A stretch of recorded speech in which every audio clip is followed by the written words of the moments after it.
नमस्कार, मैं हूं पूजा राठौर शर्मा और आप देख रहे हैं संजीवनी, एक ऐसा शो जहां हर रोज होती है आपकी सेहत की बात डॉक्टर प्रताप चौहान के साथ। पहले हमें साल में 2 या 3 बार मौसम बदलने पर ही सर्दी खांसी बुखार होता था, लेकिन अब बुखार सर्दी जुकाम भी घटते बढ़ते तापमान की तरह ही बेहद आम हो गया है। लेकिन आपको आम सर्दी खांसी है या कुछ और, ये कैसे पहचानें? आज संजीवनी में डॉक्टर प्रताप चौहान किस तरह के वायरल इन्फेक्शन के बारे में जरूरी जानकारी देने वाले हैं, आइए देखते हैं। आप भी हो चुके हैं फ्लू का शिकार, तो कैसे रखें अपनी सेहत का ख्याल? डाइट और लाइफस्टाइल से कैसे करें फ्लू पर वार? जानने के लिए देखिए मेरे साथ संजीवनी। डॉक्टर प्रताप चौहान, बहुत बहुत स्वागत है आपका। थैंक यू जी, थैंक यू। तो डॉक्टर चौहान, क्योंकि हम बात कर रहे हैं फ्लू की, हाँ जी। तो एक आम सर्दी जुकाम और फ्लू, क्या इनमें अंतर होता है और लक्षण क्या है फ्लू के?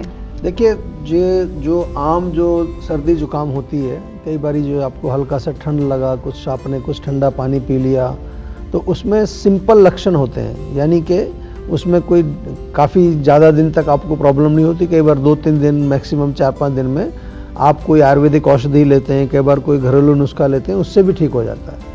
आयुर्वेद में इसको कफ के प्रकोप से माना गया है, यानी कि कफ जब बढ़ जाता है तो इसको कहते हैं कि भाई सर्दी हो गई है। मॉडर्न मेडिसिन में इसे एक प्रकार का जो है इन्फेक्शन मानते हैं, लेकिन जो फ्लू है, जिसको इन्फ्लुएंजा बोलते हैं, इसको थोड़ा सा हमें ध्यान से समझना है, क्योंकि ये एक प्रकार का वायरल इन्फेक्शन है। ये शब्द वायरस तो आप सभी लोग समझ गए होंगे, पिछले 2-3 साल में सबने जो है इसको झेला है बार बार। और आयुर्वेद के अनुसार अगर हम कहें तो मेनली एक दोष से नहीं, कई दोषों से ये प्रॉब्लम होती है। उसमें पित्त दोष का इन्वॉल्वमेंट भी कई बार मिलता है, क्योंकि इसमें जब लक्षण हम देखते हैं तो काफ़ी सीवियर लक्षण होते हैं। उसमें फीवर होता है, बुखार होता है, ठंड के साथ भी बुखार कई बार चढ़ता है, बहुत ज़्यादा ठंड लगती है, या नाक से पानी आएगा, छींकें आएंगी, नाक कई बार बंद हो जाता है, पूरा बलगम से बंद हो जाता है। साथ में गले में इन्फेक्शन, जिसको कहते हैं सोर थ्रोट हो जाता है, खांसी होती है और शरीर में दर्द होता है। इसके अलावा जो है पूरे शरीर में थकान, कमजोरी, वीकनेस, और कुछ लोगों को सिर में दर्द भी होता है और सांस की तकलीफ भी इसमें फ्लू में होने लगती है। इन्फेक्शन यदि लंग्स के अंदर चला जाए, थोड़ा और नीचे चला जाए, तो निमोनिया भी बन सकता है। जैसा कि आपने देखा होगा, बहुत सारे जो लोगों को कोविड हुआ था तो उनको शुरुआत खांसी जुकाम से हुई, लेकिन जब लंग्स में इन्फेक्शन चला गया तो निमोनिया भी बना, कई लोगों के लंग्स में और ज़्यादा सीरियस प्रॉब्लम हुई। तो साधारण जो सर्दी जुकाम होता है वो उसमें ऐसा ये लक्षण नहीं होते। तो शुरू में अगर हम प्रॉपर डायग्नोसिस करें तो फिर इतनी ज़्यादा तकलीफ नहीं होगी। इसलिए बहुत ज़रूरी होता है कि आपको जैसे ही कोई सर्दी खांसी शुरू हो, तो एक तो आपको ये ज़रूर देखना चाहिए कि कोई इस तरह का कोई इन्फेक्शन चल रहा है क्या। बहुत सारे लोगों को आमतौर पर फ्लू हो जाता है, और अगर आपको समझ नहीं आता है तो आपके पास सेहत का नंबर है जीवा का, उसको ज़रूर डायल करिए, डॉक्टर से सलाह ले लीजिए, क्योंकि डॉक्टर्स को थोड़ा सा आभास होता है, पेशेंट उनके पास आते रहते हैं तो उनको मालूम होता है क्या ट्रेंड चल रहा है, कौन सा वायरल चल रहा है, कौन सा फ्लू चल रहा है। तो इसलिए समय पर ही अपने आप को डॉक्टर से परीक्षण कराना और उनसे प्रॉपर इलाज कराना बहुत ज़रूरी है। आजकल बहुत सारे लोग अपने डॉक्टर खुद बनने लगे हैं, व्हाट्सएप पर बहुत सारे लोग जो है नुस्खे जो है बांटते रहते हैं। लेकिन मेरा आप सभी से सुझाव ये है कि अगर फ्लू आपको है तो उसको सही तरीके से चिकित्सा उसकी करनी पड़ेगी, नहीं तो उसके परिणाम थोड़े से गंभीर भी हो सकते हैं। गोंद कतीरा क्या है और आपको ये क्यों खाना चाहिए, बताएंगे डॉक्टर चौहान सेहत की संजीवनी में अब से थोड़ी देर बाद। डॉक्टर चौहान, क्या फ्लू को हम हल्के में ले सकते हैं या फिर इसके कुछ गंभीर परिणाम हमें भुगतने पड़ सकते हैं? देखिए, बिल्कुल हल्के में नहीं लेना चाहिए। मैं तो बार बार आप सभी को समझाता हूँ ये कि कोई भी रोग हो, किसी तरह का रोग हो, उसको हल्के में बिल्कुल नहीं लेना चाहिए। और यही जो है फ्लू पर भी अप्लाई होता है, क्योंकि अगर आप जो है सही समय पर उसका इलाज नहीं करेंगे तो फिर क्या होगा कि 4-5 दिन के बाद फिर प्रॉब्लम जो है बढ़ जाती है। 4-5 दिन आप ऐसे ही निकाल देते हो, और ट्रीटमेंट अगर आपने सही नहीं ली, यानी कि गलत कुछ अपनी मर्जी से कुछ दवाई ले ली, तो फिर वो जो मेडिसिन्स हैं उनका इफ़ेक्ट भी नहीं होगा, और जिस रोग के मूल कारण के लिए आपको इलाज करना चाहिए था वो इलाज उसका होता नहीं है, तो फिर गंभीर अवस्था हो जाती है। यदि इन्फेक्शन, जैसा मैंने अभी बताया, लंग्स में अगर पहुंच जाता है तो निमोनिया बन जाता है, ब्रोंकाइटिस हो जाती है, सांस लेने में तकलीफ होती है। इन्फेक्शन यदि हार्ट में चला जाए तो हार्ट की जो बाहर की लाइनिंग होती है उसमें सूजन आ जाती है, और कई बार ये इन्फेक्शन जो है हमारे मस्तिष्क में भी चला जाता है, ब्रेन में चला जाता है। एंसेफेलाइटिस करके एक रोग होता है, बच्चों में भी हो जाता है, छोटे छोटे बच्चों में बहुत प्रॉब्लम आ जाती है। तो वहाँ हमारे मस्तिष्क में ये सूजन पैदा करता है। और इसी तरह से जैसे मैंने कहा कि छोटे बच्चों में ख़ास तौर से अगर सही समय पर इलाज ना हो तो उनमें दौरे भी पड़ते हैं, कई बार जैसे झटके लगते हैं, उनको दिमाग में बुखार चल जाए, पसलियाँ चलती हैं, आपने देखा होगा बच्चों को बहुत तकलीफ़ होती है सांस लेने में, और डिहाइड्रेशन हो जाता है, उनको पानी की कमी उनके शरीर में हो जाती है। और जिन लोगों को ऑलरेडी दमा रोग है, अस्थमा जिनको ऑलरेडी हो रखा है, या उनको हार्ट की प्रॉब्लम है, या जिनकी इम्यूनिटी कमज़ोर है, जो लोग वृद्ध अवस्था में हैं, जो ओल्ड लोग पीपल जो हैं हमारे समाज के, विशेष तौर पर उनको बहुत ध्यान रखने की ज़रूरत है, क्योंकि इन लोगों को कॉम्प्लिकेशन ज़्यादा होने की संभावना रहती है। इसलिए बिल्कुल भी आप इसको लाइटली मत लीजिए, ऐसा मत समझिए कि हल्का सा कोल्ड है चला जाएगा। आपको जागरूक रहने की ज़रूरत है, आयुर्वेद से जुड़ने की ज़रूरत है। और मैं तो बार बार यही कहूँगा आपको कि अपनी जो इम्यूनिटी है उसको स्ट्रॉन्ग बनाने की ज़रूरत है। अगर आपकी इम्यूनिटी स्ट्रॉन्ग रहेगी, आपके शरीर में जो दोष हैं वो बैलेंस में रहेंगे, आपके धातु मजबूत रहेंगे, अग्नि आपकी ठीक रहेगी, पाचन ठीक रहेगा, तो डेफिनेटली आपको ये छोटे मोटे जो इन्फेक्शन जो कई बारी साल में कई बारी आ जाते हैं उनसे आप डेफिनेटली बच सकते हैं, और भी शरीर में जो दूसरे इन्फेक्शन आते हैं उनसे भी आप बच सकते हैं। चलिए, इस बीच हमारे साथ एक कॉलर जुड़ गई हैं, पंजाब से काजल हैं फोन लाइन पर। काजल जी, सवाल पूछिए। नमस्कार सर, मैं काजल बात कर रही हूँ। नमस्कार सर, एक्चुअली मेरे फादर ना 50 इयर्स के हो गए हैं जी। उनको ना कब्ज की बीमारी रहती है काफी ज्यादा। अच्छा, तो कब्ज का मतलब मोशन आता नहीं है बिल्कुल भी? नहीं, वो सुबह ना फिर वो कुछ चूरन वक्त टाइप का कुछ खाते हैं, उसके बाद जाते हैं वॉशरूम। अच्छा, मतलब कोई लेग्जेटिव लेना पड़ता है। देखिए, कॉन्स्टिपेशन जो होती है, कब्ज, वो बहुत कॉमन प्रॉब्लम है। कई लोगों को तो इसलिए कब्ज होती है कि वो पानी कम पीते हैं। छोटी छोटी चीज़ें हैं, इनको ध्यान रखना चाहिए। दिन में कम से कम, अब गर्मी के मौसम है तो 2 लीटर, सर्दी का मौसम है तो 1.5 लीटर पानी तो ज़रूर पीना चाहिए सबको। बाकी अपनी प्रकृति के अनुसार भी लोगों को अपना ध्यान रखना चाहिए। और इसके साथ साथ भोजन में ऐसी चीज़ों को इंक्लूड करें जिसमें फाइबर होता है। हरी सब्जियां हैं, पत्तेदार सब्जियां हैं, सलाद है, फ्रूट्स का सेवन ज़रूर करें। रात को सोते समय 1 कप दूध पिएं। जीवा का त्रिफला चूर्ण या त्रिफला टैबलेट भी मिलती हैं, जो बहुत ही आसानी से आपके पेट को साफ़ करती हैं और किसी तरह की आदत आपको नहीं पड़ती।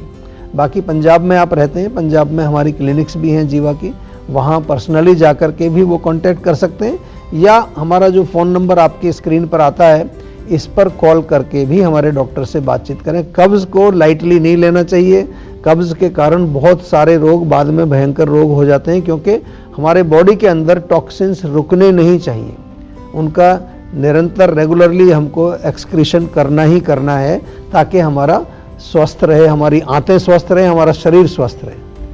डॉक्टर चौहान, अगर फ्लू हो जाए उस वक्त कौन सी डाइट हमें लेनी चाहिए, और साथ ही जब रिकवरी हो जाए तब भी डाइट क्या होनी चाहिए? देखिए, बहुत अच्छा प्रश्न है, क्योंकि कई बार आदमी के लक्षण चले जाते हैं 4-5 दिन में, तो फिर वो लापरवाही शुरू कर देते हैं। जो उन्होंने जो खाया नहीं था 4-5 दिन, वो पराठे खाने शुरू कर देंगे, कुछ जंक फूड खाना शुरू कर देंगे। तो हमेशा मैं एक ही चीज़ कहता हूँ कि ख़ास तौर से जब आप बीमार हैं, अग्नि आपकी बहुत कमज़ोर है, तो हल्का सुपाच्य भोजन आपको करना है। मूंग की दाल खाइए, हरी सब्जी खाइए, कोई सब्जियों में लौकी, तोरी, टिंडा, परवल, ऐसी चीज़ें बहुत इजीली डाइजेस्टेबल होती है। दलिया खा सकते हैं, खिचड़ी खा सकते हैं। और जब रिकवरी फेज़ है, यानी कि जब आप ठीक हो गए हैं, बुखार वगैरह नहीं आ रहा है, सब उस टाइम भी आपकी अग्नि जो है वो मंद रहती है, तो उस समय भी आपको ध्यान रखना है कि थोड़ी लाइट डाइट 4-5 दिन, 6 दिन और उसको कंटिन्यू करना चाहिए। कोल्ड ड्रिंक्स वगैरह बिल्कुल मत पीजिए। कोई भी ऐसी चीज़ जिसमें कि बहुत ज़्यादा तेल होता है, ऑयली है, ग्रीजी है, डीप फ्राइड जो तली हुई चीज़ें हैं, उनका सेवन नहीं करना है। गरिष्ठ भोजन जो बहुत देर से पचता है उसको अवॉइड करना, नहीं तो दोबारा बुखार आ जाता है लोगों को। अक्सर मैंने देखा है, कई बार आप ओवर एक्सर्ट कर लें या खाने में गड़बड़ करें तो दोबारा से उनको फीवर आ जाता है, दोबारा से इन्फेक्शन आ जाता है। और नाक में नियमित रूप से जीवा का अणु तेल डालते रहें, ताकि वहाँ नेजल मेम्ब्रेन आपकी स्ट्रॉन्ग रहे। जीवा की एक फ्लूकॉन टैबलेट तो बहुत अच्छी है, किसी तरह का फ्लू हो, खांसी, जुकाम, सर्दी, इसमें पूरी दुनिया में लोग यूज़ करते हैं, काफ़ी इफ़ेक्टिव टैबलेट है हमारी। अदरक और धनिया, इसका घर में थोड़ा सा उबाल करके आप एक पानी बना सकते हैं, हम इसको चाय बोलते हैं, अदरक धनिया चाय। और उसमें थोड़ा शहद डाल करके आप पिएं, उससे एनर्जी भी मिलेगी, नाक बह रही है उसमें फ़ायदा मिलेगा, और छींकें वगैरह अगर आपको आ रही हैं उसमें भी इसमें फ़ायदा मिलेगा। सौंठ का चूर्ण आपके किचन में होता है, आधा चम्मच सुबह आधा चम्मच शाम को शहद में मिला के चाटेंगे, उससे भी आपको लाभ मिलेगा। और पानी पीते रहिए, बॉडी में पानी की कमी नहीं होनी चाहिए, रेस्ट करना चाहिए, बहुत ज़्यादा एकदम से ओवर एक्सर्ट नहीं करना है। जीवा का च्यवनप्राश हर रोज़ खाइए, और इसके अलावा जो है आप अपने शरीर के अनुसार, अपनी अग्नि के अनुसार अपना भोजन, अपना लाइफस्टाइल सेट कीजिए, ताकि जब रिकवरी आपकी हो रही है उसमें किसी तरह की बाधा ना आए, किसी तरह की रुकावट नहीं आए, और जो रिकवरी फेज़ में जो आपके धातु, आपके शरीर की शक्ति, आपकी ओजस जो विस्थापित हो गए हैं, एक डिसलोकेट हो गए हैं अपनी जगह से, वो वापस अपने स्थान पर आकर के और नेचुरल स्टेट में जब तक ना आ जाएं तब तक आपको लाइट डाइट खानी चाहिए। और चलिए अब जानते हैं डॉक्टर प्रताप चौहान से आज का जीवा मंत्र। डॉक्टर चौहान, सर्दी जुकाम हो, कोविड हो, फ्लू हो, डेंगू हो या मलेरिया हो, तो ऐसे में हम अपने शरीर को कैसे मजबूत करें कि बुखार ना चढ़े, और चढ़ भी जाए तो वो हमें उतना परेशान ना करे? क्या आप जीवा मंत्र देना चाहेंगे इसके लिए? देखिए, बहुत इम्पोर्टेंट प्रश्न है ये, और इसमें जो सबसे इम्पोर्टेंट चीज़ है उसको हम कहते हैं प्रिवेंशन। यानी कि अगर आप पहले से ही अपने आप को तैयार कर लें, बचाव के लिए तैयार रखें, तो वो सबसे बेस्ट है बीमार होने से पहले ही। तो इसके प्रिवेंशन के 2 पार्ट होते हैं, इसको थोड़ा ध्यान से समझ लीजिए। नंबर 1, आपको साफ़ सफाई, हाइजीन का ध्यान रखना है। जो मच्छर मक्खी जो आपके आसपास होते हैं, वायरस, बैक्टीरिया जो भी होते हैं, वो गंदगी में पैदा होते हैं। तो इसलिए आपको क्या रखना है, अपने इर्द गिर्द भी साफ़ सफाई रखनी है, अपने शरीर की भी साफ़ सफाई रखनी है। दूसरा, अपनी इम्यूनिटी को आपको स्ट्रॉन्ग बनाना है। स्ट्रॉन्ग बनाने के लिए सरल सिंपल चीज़ है, पौष्टिक भोजन करिए, नियमित रूप से व्यायाम करिए, थोड़ा समय मिलता है तो धूप में जाइए, जीवा का च्यवनप्राश खाइए, जीवा का आंवला, एलोवेरा जूस, गिलोय तुलसी जूस सारी दुनिया पीती है, आप भी मंगा करके इसका सेवन कर सकते हैं। इसके अलावा समय समय पर आपको बॉडी की सफाई जरूर करनी है, जिसको हम शोधन चिकित्सा बोलते हैं आयुर्वेद में, या हम इसको कहते हैं पंचकर्म, जो ट्रीटमेंट हमारे होते हैं। साल में एक बार, तो मैं बार बार सभी को एडवाइस करता हूँ, साल में एक बार अवश्य आप लोगों को जीवाग्राम आना चाहिए। और हमारी क्लिनिक्स पर भी, काफ़ी सारी क्लिनिक्स पर पंचकर्म की सुविधा अवेलेबल है, वहाँ जाकर के भी कर सकते हैं। इसमें कई तरह की थेरेपी, स्पेशली आज हम फ्लू की बात कर रहे हैं, नस्य चिकित्सा बहुत अच्छी होती है। एक तरह का धूपन करते हैं स्मोक से, जो है अंदर नाक में। शिरोधारा आपने देखी होगी, बहुत अच्छी ट्रीटमेंट है। शिरो अभ्यंग यानी कि सिर में मालिश करते हैं, ये भी बहुत इफेक्टिव है। और अगर ज़्यादा प्रॉब्लम होती है तो पंचकर्म में हम थोड़ा डीपर लेवल पर डिटॉक्स करते हैं।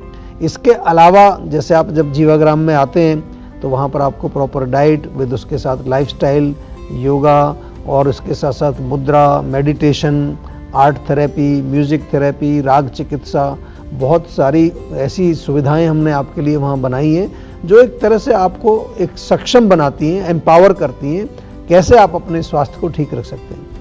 तो टेंशन लेने से सेहत नहीं बनेगी, सेहत बनानी है तो सेहत का नंबर मिलाएं, जो है 0129404004, और डॉक्टर चौहान की टीम के डॉक्टर से बात करके गुड हेल्थ पाएं। तो क्या है गोंद कतीरा और इसको क्यों खाना है बेहद जरूरी, बताएंगे सेहत की संजीवनी में डॉक्टर प्रताप चौहान। लेकिन एक छोटे से ब्रेक के बाद, क्योंकि ब्रेक के बाद भी जारी रहेगी सेहत की बात डॉक्टर प्रताप चौहान के साथ।